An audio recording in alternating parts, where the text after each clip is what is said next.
Ito ang balita ngayon, trending at pinag-uusapan ngayon sa mundo ng social media. Ang di umano'y balitang kilalang taga-Busisi at taga-bantay sa kaban ng bayan, dating Senator Ping Lacson, tila binasag ang katahimikan at katotohanan at nagsalita na patungkol sa tensyong nangyayari sa pagitan ni Kong Marcoleta at ng ibang kongresista. Garapalan di umano ng Kongreso sa pondo ng Pilipinas na ibinulgar ni VP Sara, tila pinatotohanan ni dating Senator Ping Lacson at sinabing noon pa ito nangyayari. Pero bago ang lahat, kung bago ka pa lamang sa aming channel, please huwag kalimutang mag-like, subscribe at i-click ang notification bell para mas maging updated ka pa lalo sa lahat pa ng bagong video na i-upload namin. At eto na nga mga kababayan, dating Senator Ping Lacson, tila binasag ang katahimikan at nagsalita na kaugnay sa nangyaring tensyon sa pagitan ni Congressman Rodante Marcoleta at ng ilang kongresista. Kung ating matatandaan sa nangyaring pagdinig, iginiit ni Sagip Party List Kong Marcoleta na dapat sundin at igalang ang tradisyon sa Kongreso na matagal na nilang ginagawa o ang time-honored tradisyon na sinusunod ng mga mambabatas noon pa man, na kung saan kapag sumasalang sa budget hearing ang opisina ng presidente at vice presidente ay otomatiko itong ini-exempt at inaaprubahan ng Kongreso. Gayon din sa Senado, kung saan iginagalang ng Senado ang parliamentary exemption na dalawang pinakamataas na posisyon sa bansa, opisina ng Pangulo at ng vice presidente. Ngayon,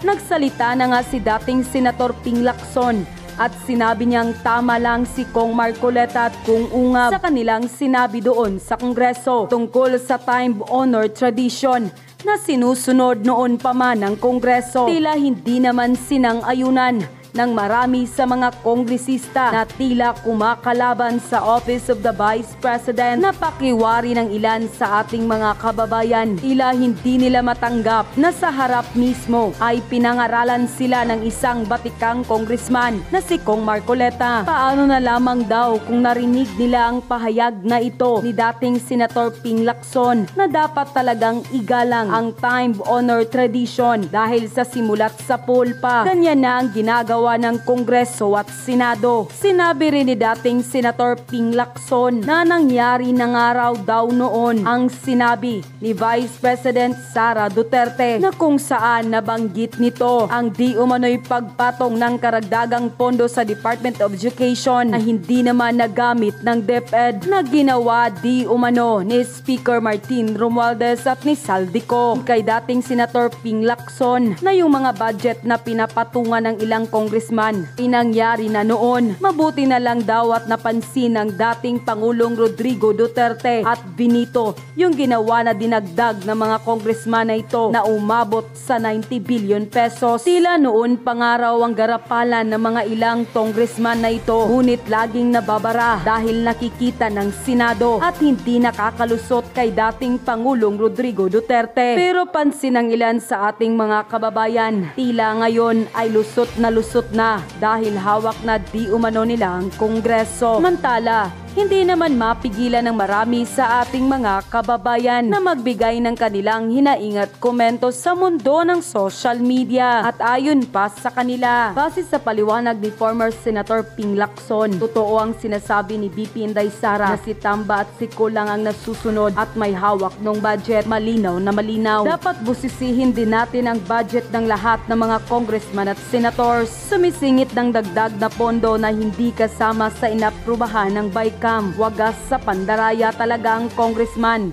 Patong islipe na talaga nila. Kung may malasakit ang namumuno, tanggalin niya ang kanyang pinsang si Tamba at si Ko. Palitan sila dahil di mapagkakatiwalaan. Hindi raw pwedeng pigilan yung mga members na gustong magtanong. Pero nung budget hearing na ni BBM, hindi nakapagtanong yung Makabayan Black. Tinapos kaagad ang hearing. Ito ang kwela, ang basis ng motion para i-terminate yung hearing ng budget ni BBM. Long-standing tradition. Naging kengkoy ang House of Representatives kasi si PRRD nagtatrabaho, hindi umaasa sa iba kundi siya mismo ang nag-aaral. Ito BBM tamad. Karamihan sa mga congressman, woman, mga namumulitika na lang. Magtrabaho kayo. Unahin nyo ang taong bayan. Kami nagpapasahod sa inyo. Galing sa buwis naming taong bayan. Ang nakakalungkot dahil galit sila sa VP. Pati yung mga congressman na nagtatanggol sa tradisyon ay sinasabihan ng di maganda.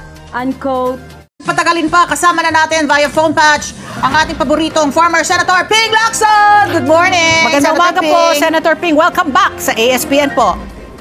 Yeah, magandang umaga, Pati, Ali. Magandang umaga sa mga nakikinig sa atin. Okay. Oo, tayo ay maghuhuntahan lamang, magkwekwentuhan because we'd like to pick your brains dahil kayo ay former, naging hepe rin ng PNP at kayo ay former senator. Alamin namin inyong mga saloobin, reaksyon dito sa mga nangyayari of late sa ating bansa.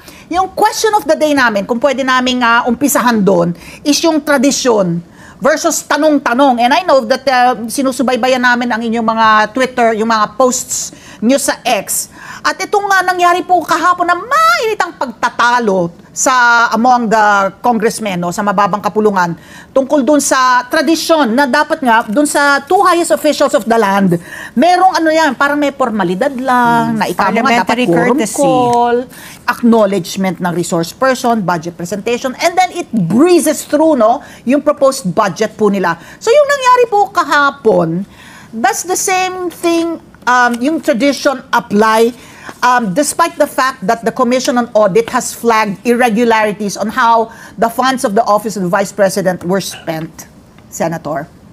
Well, dalawa, no? Talagang mayroong time-honored tradition na pagka-budget ng Office of the President, Office of the Vice President, maski yun sa Supreme Court, yung judiciary, ano yun tama yun, pag-open ng hearing, tapos acknowledgement, tapos sa mga opening statements, may konti meron ng motion na i-recommend na sa plenaryo yung budget for approval.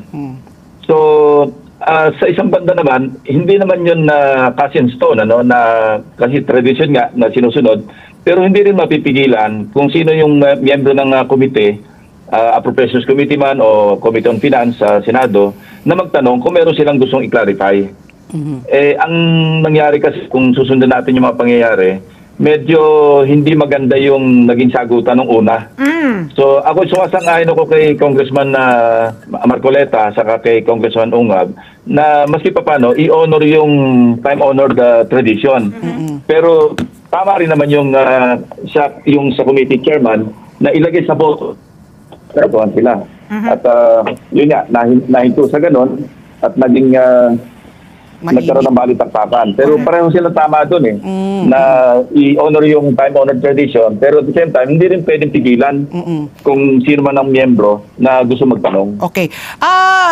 Senator Ping, no? Kasi kilala talaga kayo na bumibusisi talaga ng budget, 'di ba? Kayo nga talaga yung nagbabantay ng ating kaban. The Sentinel. Oo. Now, my question is, yung inaakusa po ni VP Sara po na ginawang padding from 5 billion, humingi ng 10, naging 15, tapos po sa GAA lumabas po na 24, tapos napunta, kumbaga there were so many numbers that were thrown in. Is that really possible po? With yung in-approve po ng Office of the President dun sa GAA, pero pag lumabas pa daw doon sa Kongreso, iba na po yung naging budget ng DepEd, tapos na kumbaga ginambol-jambol para po makita yung original ay pinad pa doon. Is that really possible po? Kayo po, bilang po katiga scrutinize po ng budget po. Bibi, ang nire-refer mo yung NEP, yung National Expenditure Program, And the GAA, also known as yung President's Budget. Kasi pag sinubitan ng Office of the President within 90 days or 30 days after makapag-SONA yung budget, talaga bubusisiin yan. Mababago talaga yung hilad siya ng budget kasi billion measure yun Ang nangyayari yung sa NEP pa lang, National Expenditure Program, pagka nilabas yung tinatawag na General Appropriations Bill 1 ang tawag namin doon. Dapat yun, Senator Ping, malabo po yung ating linya, choppy kayo, and we are missing out on what you're saying. Importante naman po. Kung kayo po ay ayan. Okay po, sige po. Okay, kasi mobile nga. You were saying po.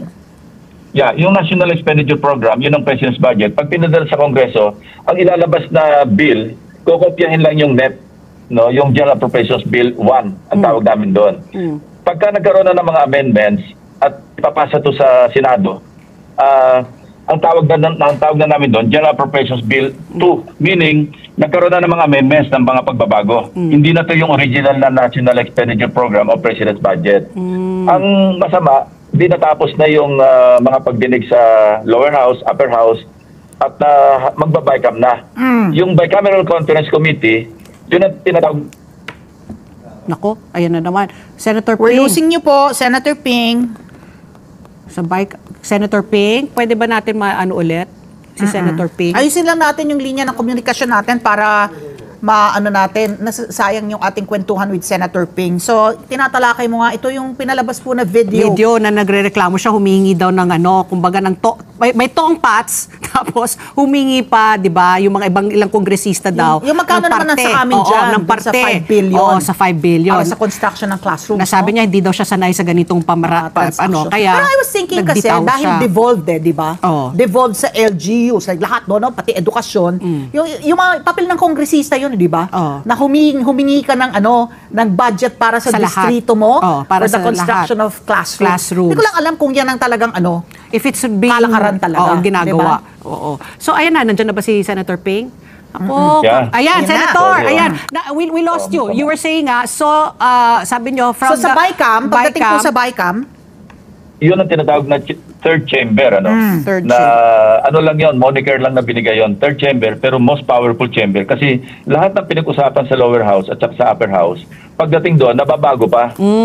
Ang dapat lang nagagawin sa bicameral conference, yung mga disagreeing provisions, yung mga nagkaiba sa provision sa version ng Senado at saka version ng lower house, i-reconcile lang yon. Pero nangyayari, nag-i-introduce ng mga panibagong mga changes, mga amendments na hindi na dapat. Kung labas ito doon sa, halimbawa, hindi naman nagdi-disagree kung provision sa House, yung version ng House at saka version ng Senado, hindi na dapat galawin yon. Pero nangyayari sa BICAM, pati yung pinakikialaman na.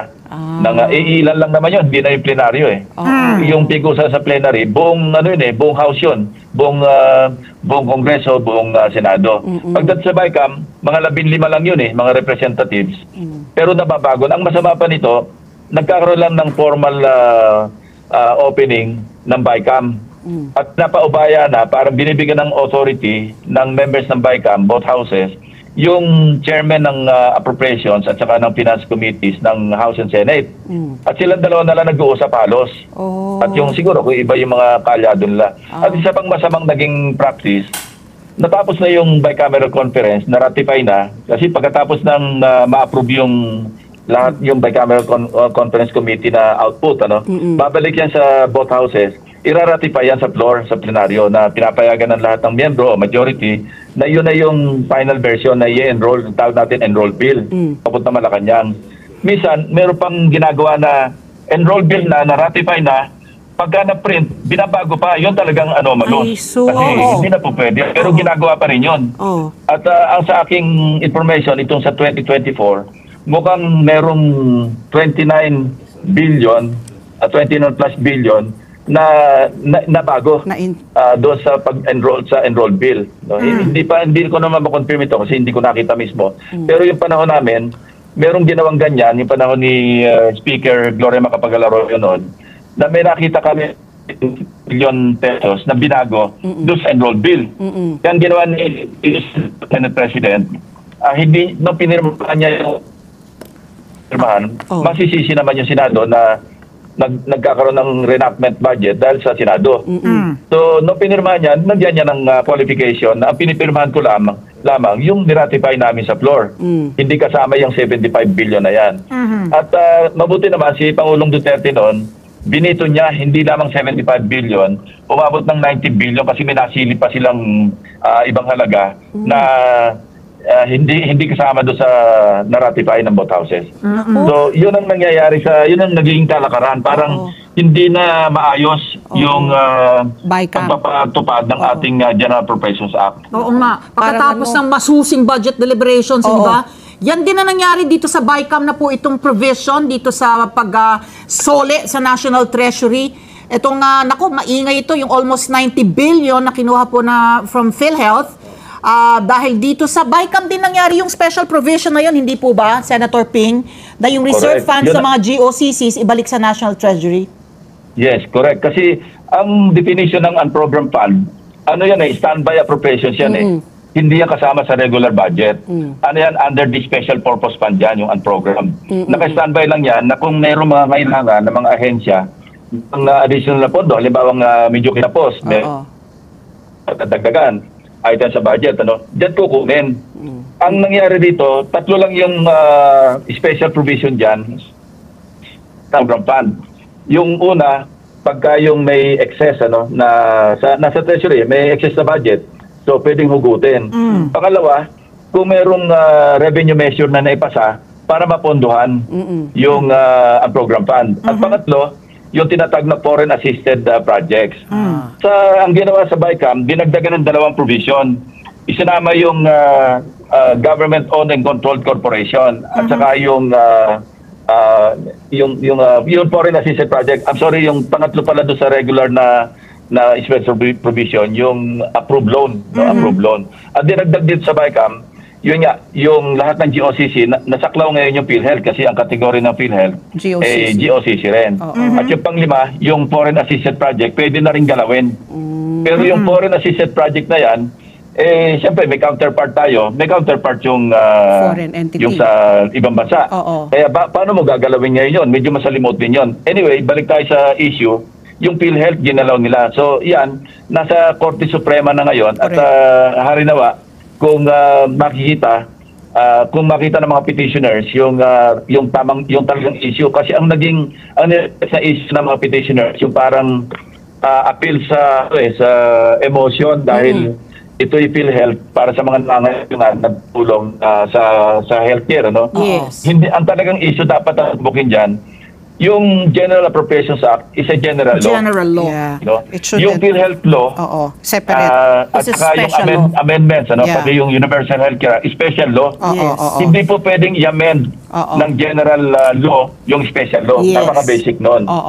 Kasi ang special law, ito na nga yung parang kinlarify na nga yung general law. Correct. So hindi pwedeng bumalik yung general law na i-amend yung special law. Yes. Ang nangyari, yung GAA being a general law, hindi po pwedeng i-amend yung PhilHealth law. Ang PhilHealth law saka yung Universal Healthcare Act, hindi po pwede kasi ang nakalagay doon, pagka merong excess, babalik yan sa benepisyo ng mga members. Dagdagan yung benepisyo. Yung premium. Correct, oo. Senator Ping, yung nakakabahala po sa sinabi mo, yung babalikan ko lang po yung sa BICAM. So parang the power of the purse is held by just a few. Sabi mo, 15 members po yung nandoon.